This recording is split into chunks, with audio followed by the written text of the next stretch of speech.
1, 2, 3, 4.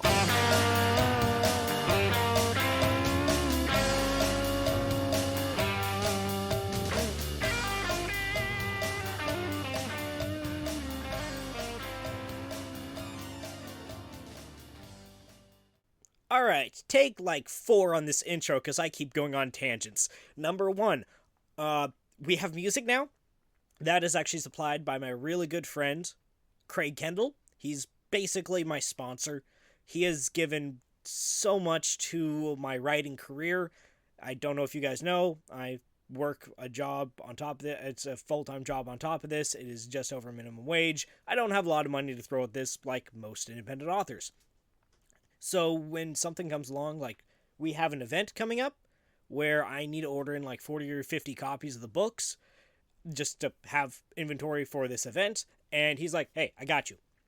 So he gives massively to my writing career, and when I brought up the idea of an intro song, he sent me over one of his most upbeat songs. It's actually called Daddy Ain't Here. It's on YouTube. I promise it's not dirty. It's a really funny song. But he's like, hey, here's this, and you can go ahead and put whatever lyrics you want to it. So, yes, I have permission to turn this into a theme song. Like, actually write lyrics and turn it into a theme song. I'm excited. I don't know if I'm going to sing it, because I don't know how many people want to hear that, so might need to find a singer. But we got intro music now. Number 2, the audio quality is shit, and that is my fault entirely. You see, when I first did this type of call-in audio interview, this is my second one ever, the one with Miss Lyons, it was over Discord, and, well, the audio quality was actually pretty good. I was really happy. But I also was really complacent, because then I thought, oh, anyone calls in, oh, because I use my phone to record, I use the mic next to it to pick up what the other person is saying, my computer is some distance away, doing its computer thing. That's how technologically savvy I am. And, well, as it turns out, when a phone is by a mic, there's feedback? Yeah, should show you how on top of things I am. Oh, yeah. So, I have done what I can to clean up the audio. However, there's still substantial feedback. I am so sorry. I can't really fix it. I tried. I am not an editor. If I was an editor, well, these would go a lot smoother. But I just hope that you're able to look past that and listen to the interview about the book. And that kind of brings up the third point of, hey, books are subjective. Like, most of the time, the author is going to have personal views in their books. The only vetting I do of this is to make sure that the book is fiction, that it's written, as a story. It's just not like a flop of propaganda. Hey, you should think this way, or you should think this way. I want to make sure it's a story, and I want to make sure it's independently published. That's really everything I do. I'm not trying to find people with one particular sets of viewpoints or another. Now, do I have personal beliefs that are very strong on certain subjects? Yes, I think that everyone does. If you don't, you're a little weird. But I'm not trying to find people that just have those beliefs. Okay? So, when you hear beliefs expressed on this interview, it is either mine, or, well, if I express it, then obviously it's mine. But if the author expresses beliefs, that's what they hold. I'm not saying it's right or wrong, but I'm not trying to make this an echo chamber, if you guys would get what I'm going for. I want something there for everyone. And if someone comes on with beliefs I don't agree with, that's still fine. I mean, if you guys don't come across something you're like, hey, I don't agree with this, well, go ahead and tune out. No harm, no foul. And come on for the next book interview, because I guarantee it's going to be a different book or a different theme. That's kind of what we're going for.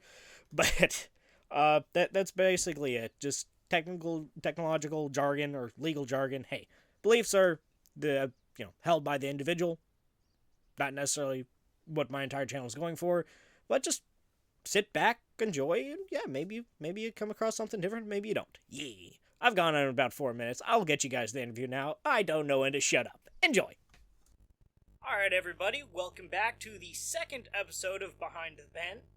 Honestly, I'm kind of shocked of how fast people were hopping on for interviews, but I am not going to complain. After all, if there's one thing authors like talking about, it is their books. And we have joining us the author of Rain, Rain, Go Away. If you would like to introduce yourself. Yes, good afternoon. Thanks for having me on. My name is Michael Richardson. I am the author of Rain, Rain, Go Away, and it's a prequel, or the first book in the trilogy, also called The Fall from Grace. And don't let the name fool you when it's Rain, Rain, Go Away. This is not a kid's book. It is not light reading. I went ahead and was able to look a little at it, and I don't think I've seen what would be referred to as high fantasy, kind of clear-cut, good, evil type of being presented in a post-apocalyptic setting. So, definitely unique. Why don't you go ahead and tell whoever's listening a little about the book? Well, the second book in the story takes place 1,000 years in the future, and due to some misfortune and things that were explained in the first book, the human race is quite polarized at this point.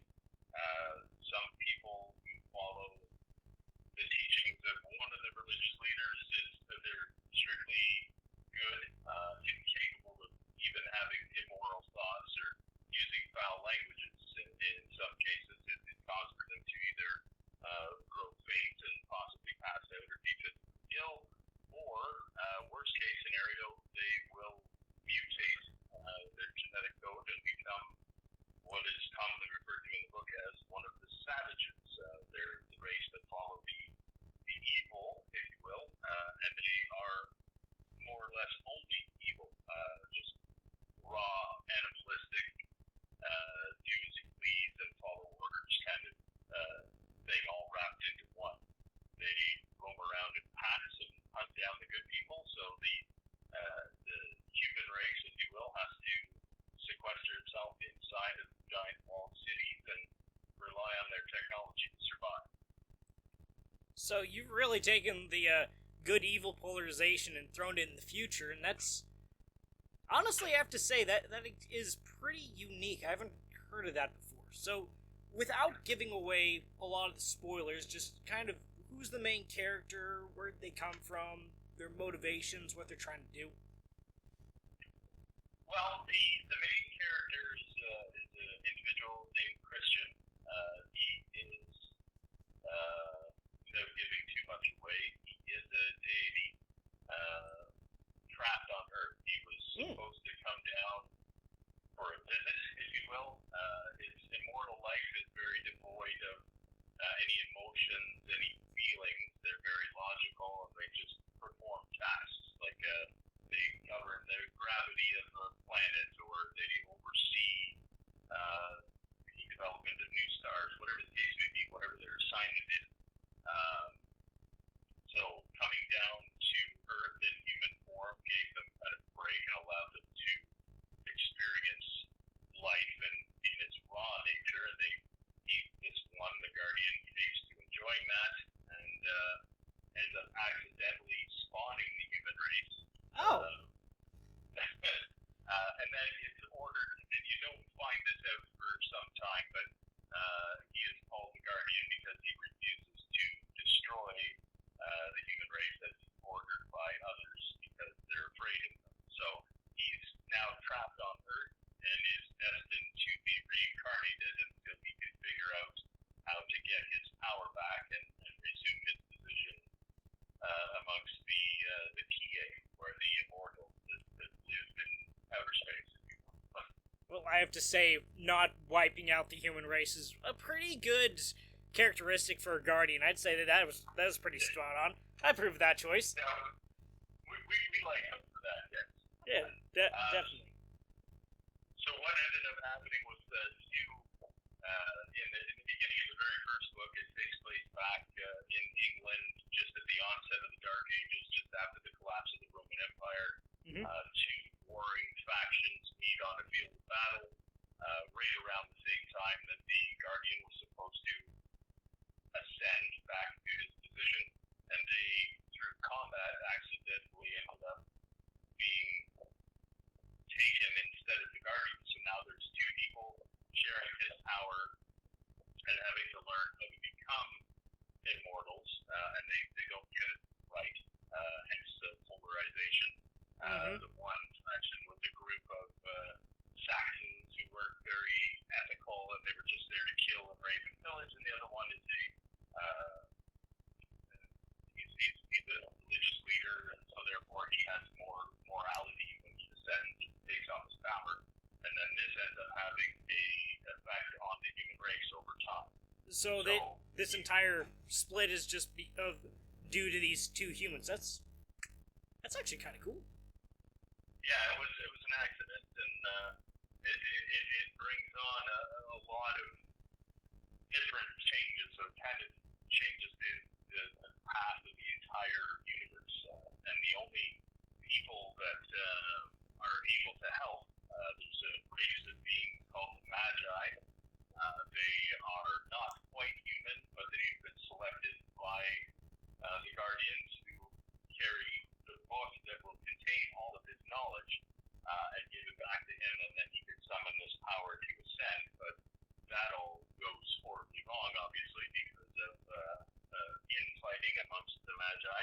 And now there's only one left. They're given temporary immortality so that they can get that book to the Guardian and accomplish their goal. So when things go wrong, now one of the Magi is left, and he cannot die till he corrects this problem and restores the Guardian. So in the second book, we're now 1,000 years in the future, and this one Magi, his name is Raphael, he is left trying to keep his hands on the Book of Power, Book of Knowledge, and get that back to the Guardian. And he thinks he is now recognized Christian as the person who he's supposed to find, and now he's just trying to get to the end so that he can restore the Guardian and, finally find his peace and restore things to the way they used to be. And, things don't go as smoothly as you'd hope. No kidding, especially with the reincarnation. Definitely the person he was supposed to give it to would be someone completely different than who he'd recognize if he was given a description in the beginning at all.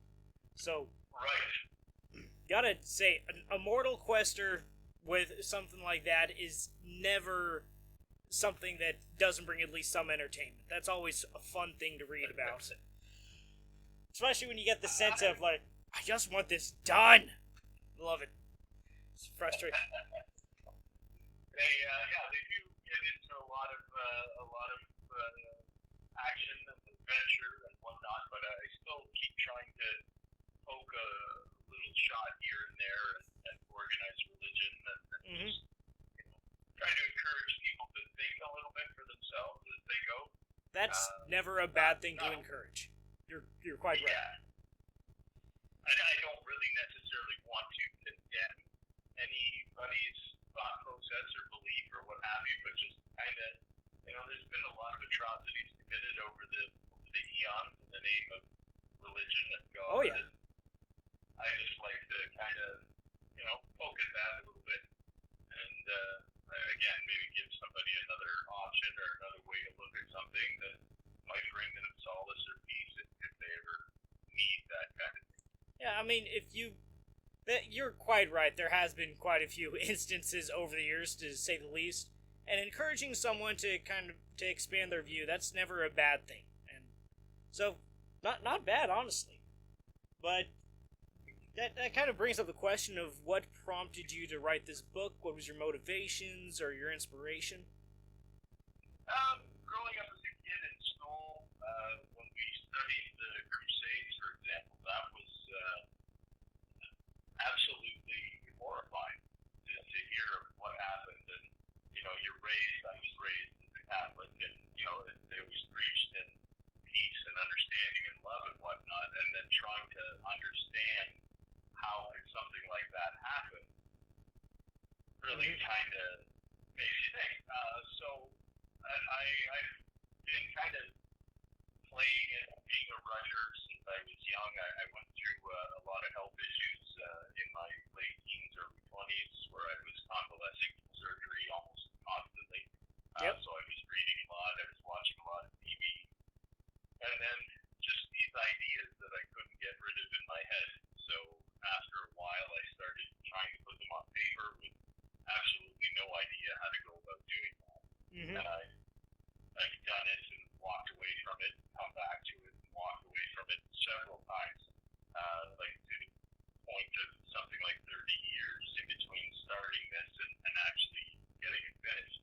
Mm-hmm. So just trying to, the motivation was really just to kind of organize my own emotions and feelings over, studying history and whatnot, and things that human species has done to themselves over the millennia, Yeah. in the name again of religion and misdirection. I remember, I forget where I heard it, but there's a big difference between faith and religion. And Yes. You're quite right about that. it's that frailty of man and the temptation to use it for their own purposes, which many have done with catastrophic results. And I just like to bring that up because, especially today in the charged political climate that's out there, people are still referring back to these perhaps antiquated notions and using it for nothing more than control and evil. And I don't want to come right out and denounce it or tell somebody else that they're wrong, but just, again, to kind of put this out there, make them see it from a different angle and maybe reconsider. Like, just because somebody that's standing in a pulpit tells you to hate somebody, maybe you don't have to. So this book basically came, it was your own internalized thoughts, almost your own self-help to work you on through it, and then you went ahead and went, oh, so this is something other people can read that they could enjoy? That I've always been fascinated with the dystopian future and post-apocalypse, and I don't understand why. Well, it's just kind of one of those things. Every writer is going to have a bug that bites them. They'll be fascinated with some people like fiction or fantasy, some people like sci-fi, some people like dystopian, some people like historical fiction. So just that grabbing you, yeah, it makes sense that then that's what you would write your book on, the setting in it. So the second book was the main goal. That's the one that I wanted to write. And in order to get to it, I ended up having to write the first book. And then it just kind of took on a life of its own from there. So the outline for the story is actually centered around the second book and that time period. Yep. But as I began writing that, I couldn't help but wonder, how did we get here? Why are we like this? So went ahead and wrote the first book after the second book was more or less outlined. And then from there, it was just how do I close this loop? So the third book will be coming out shortly. It's already finished. I'm just in the process of editing, which I absolutely hate. I don't think I know anyone who enjoys it. I love watching the conversations on Twitter where people bring that up, and I cringe because I like this book that was just finished, Rain Go Away. It took months of editing, again, because I wasn't really sure of the process, how to go through the whole thing, even with the first book, and then to come through that whole process and to have the final product out there and then to read through it and still see the odd error here and there just drives me completely bonkers, because I don't want the story to be judged by any grammatical errors or any imperfections in the story, which a lot of self-published authors, I'm sure that's probably the biggest source of their anxiety and angst is, are people reading the story, or are they just reading it to find a mistake, so they go, you're self-published, you screwed up. Yeah, I know that one of the best ways to find errors in your book is to hit submit, and then you'll find like a dozen right after that, right after you can't take it back. Absolutely. And this is still a learning process for me, and I feel really guilty. I don't want to let anybody else in the genre down. Like, if there are any imperfections in my book, and that allows for that conversation to move forward, or to just vindicate all critics. So when we do find them, it drives me nuts. But I think before the third one comes out, I'm going to listen to it on these, I guess you can get software that'll read your book to you. And I want to do that, because I find that's probably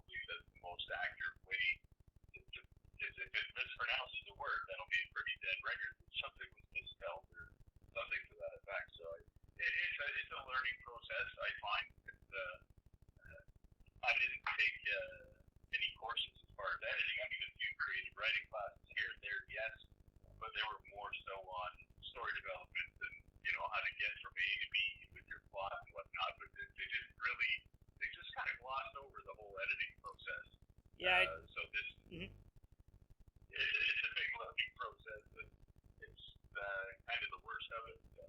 Yeah. Here we are. The As long as there's improvement with every step, I guess. yeah, the editing process, it's a giant pain, because you can come in, you can look over your book, you can go through with a fine tooth comb, and then you'll come back a week later, and it's still you'll find more errors. It's absolutely infuriating.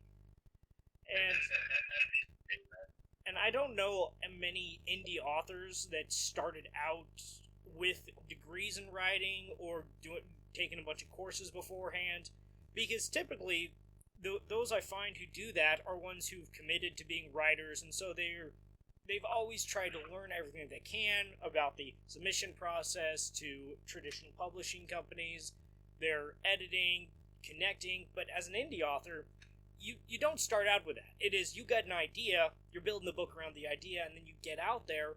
Heck, even getting an editor is annoying because of all the people just trying to scam indie authors. It's like having sharks in the water as you're going around. So, oh my goodness, yes, yeah. so yeah, honestly, props to you for being as meticulous as you are trying to go through it. Because if you've got a message that you're trying to do and a point you're trying to make, you're right. Getting grammatical errors is going to interfere with that. Well, that and I don't want to again to add to the stigma that a self-published book is garbage. And I'm glad to see that there is a movement out there where people are really starting to come around and starting to see the follies with the gatekeepers, with the traditional publishing. And, if you really want creativity and not a corporate shell, indie authors are where to go. I don't, because of being involved in this and working full time as well, I don't have as much time as I like to read anymore. But I have a stack of indie author books piling up in my to be read file. I don't even look at traditional publishing anymore. Yeah, and I don't know if you've heard of Daniel Jones. He's the author of Hydra's Wake. He's done. I have, yeah. Yeah, he honestly helped me a lot out, because the things that they don't tell you about writing a book is then the editing and then the advertising as well. So he and I actually got into a pretty good conversation where he talked me through a lot of the editing process and the advertising process. And one of the things he did bring up, because he has been traditionally published a couple times, is traditional publishers stick to what's safe and what makes money.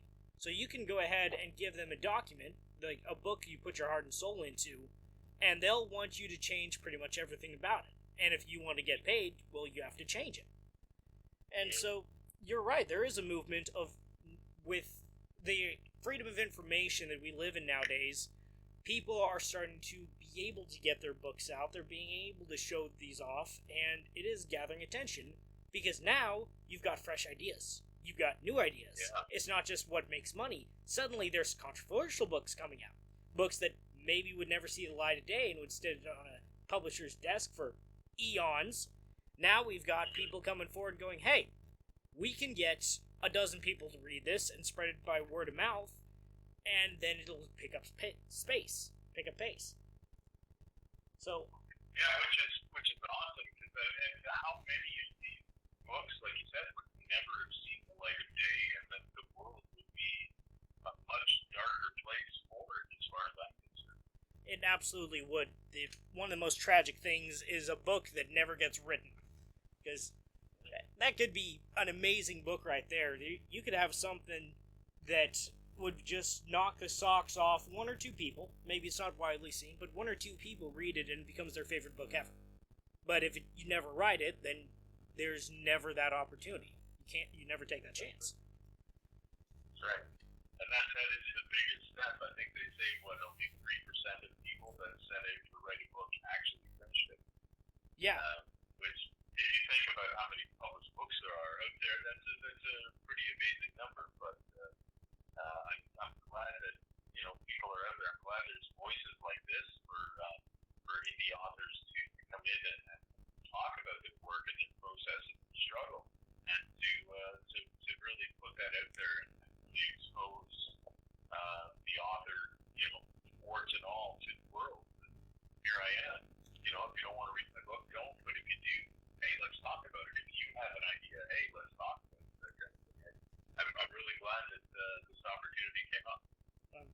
glad to provide it. We'll see how many people see it, but at the very least, maybe we can shed some light on the fact that indie authors really don't have the advantages traditional publishers have. There is no army of editors. There is no army of design teams. There is no people going through with fine-tooth comb and the opportunities for revision after revision. It's, you get it out there and you pray. That's pretty much what it comes down to. Exactly, yeah. And the praying, wow, yeah, you hit the nail on the head there. Like, just all the emotions that you can imagine. Like you said, after you hit submit, you can't take it back. And it's out there for the world to see. Yeah, and kudos on you for doing it. Whether it's the best-selling book or not, it's out there. That's the key thing. Yeah, I don't know what your process for your first book was like, but I know mine was full of errors. I had absolutely no idea what I was doing. And actually, when I ordered in my first print, I didn't realize for the paper size what was standard for a book size. So the first book I ever actually produced, and I got in my print of it, it was on copy sheet sized paper. Oh, wow. Oh, yeah. That was... it's come a while since then, but traditional publishers, they would have picked that up in an instant. But so many people who have a story think that traditional publishing is the only way that they can do it. There's, like you were mentioning, the stigma about being an indie author.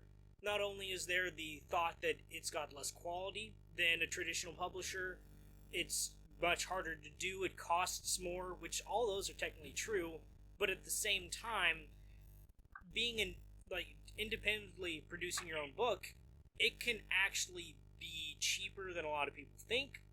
You have, once you start connecting with, especially other indie authors, someone comes on along and, hey guys, I have no idea what I'm doing, can I get some advice? I've been shocked how much support other authors will give each other, especially the newer ones, going, hey, these are the shortfalls I hit, these are the problems I hit, this is how you do it better. So it's really heartening. Yeah, it is, and I think on the course that we're on, it won't be long until I think traditional publishers are going to start feeling the squeeze, really, because if we can do it ourselves, what do we need that for? Yeah, I think that's the movement that we're seeing. And honestly, that just kind of speaks to most of our modern media, is think of how many reboots and reruns and remakes we've seen just continuously coming out. And some of them are good, I will admit that, some of them I've enjoyed, but it's the same tired storyline again and again, and now you've got people going, hey, we can produce our own movies, we can produce our own music, we can produce our own books. We don't need the establishment. Yeah, that's very true. And I know, like, going back 30 years, like I said, when I first started in on this journey, back then, self-publishing was almost unheard of. Mm-hmm.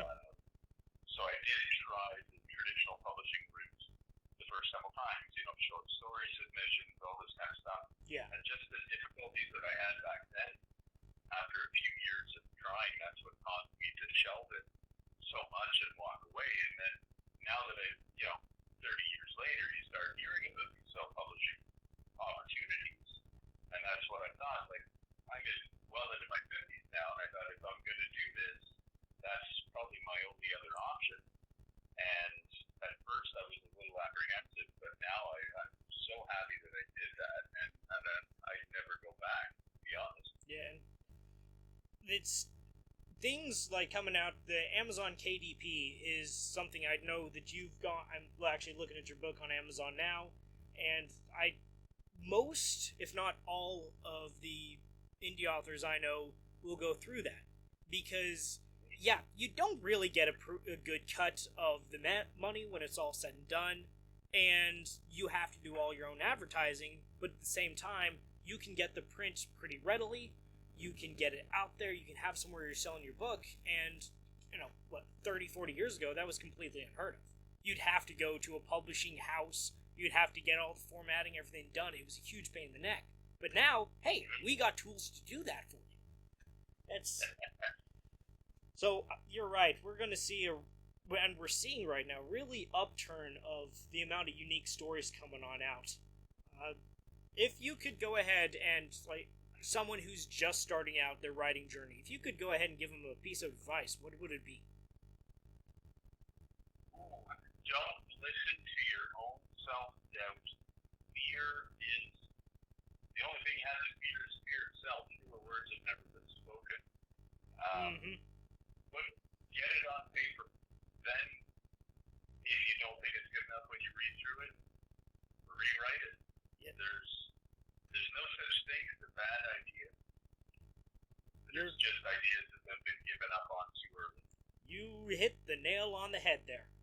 Shoot, my first book I ever did, I think I rewrote that sucker 6 or 7 times over the course of like 10 years.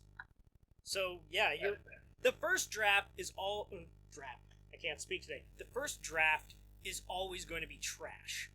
No matter how you cut it, no perfection on the first draft. It's going to be the 3rd or 4th or 5th before you get something that you like. But you got to keep at it. Absolutely. And it's a daunting task to sit down and think, God, I got to rewrite an 80,000 word document. So, but I mean, for me, anytime, I always said the first line is the hardest. Yeah. After that, it'll just keep flowing. So just sit down and write the first line. Back to that advice, don't give up, but get started. Yeah, it's a process like everything else. You have the desire to be a writer, then you have to go through and get the experience of actually writing. It is a job, it is a skill that you have to hone. And it's funny because even the tools that we use to do that have changed so much. Like there's software now that will help you organize your thoughts, and you can put your raw ideas into one column, and it'll help you organize it into chapters and overall arcs. Like when I got started, it was literally writing by hand. Yeah. I think my first attempt at doing some writing was on a typewriter. So a few years ago, just a few years. Yeah, and that was horrible. Because like even just making a simple mistake, now you just hit backspace and you change it. But on a typewriter, you're into whiteout or you scrap the page and start all over again. So there's a lot of tools out there for a new writer, and there's a lot of different avenues to get your ideas out there into the world. And just keep at it. If that's what you're passionate about, any passion takes time to develop. So that is Rain. That's the podcast on Rain, Go Away. Again, Michael Richardson joining me. It's on Amazon for $5.71 on the Kindle. Paperback $17.92. Is there anywhere else people can find it, or is it just the Amazon? That should be with Barnes and Noble, Walmart. No kidding. Online. Still. Not on the shelf, of course, but still online. It's kind of impressive. Not gonna lie. Yeah. I actually I did use I guess it would be called a vanity press these days.